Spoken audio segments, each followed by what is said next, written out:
¿Alguna vez te has preguntado qué harías con la última bala del mundo? 6 soldados. Una ciudad infestada. Un eclipse que lo cambiará todo. Delta 7 era el mejor escuadrón de élite, hasta que descubrimos que nuestro enemigo había evolucionado. Zombies militares con inteligencia táctica y sed de venganza. El Capitán León dirigía la misión.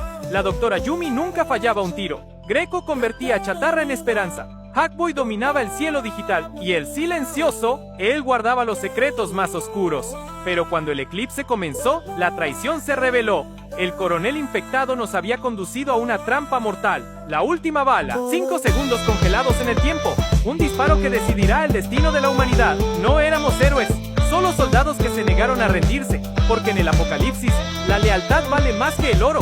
¿Te atreverías a jalar el gatillo?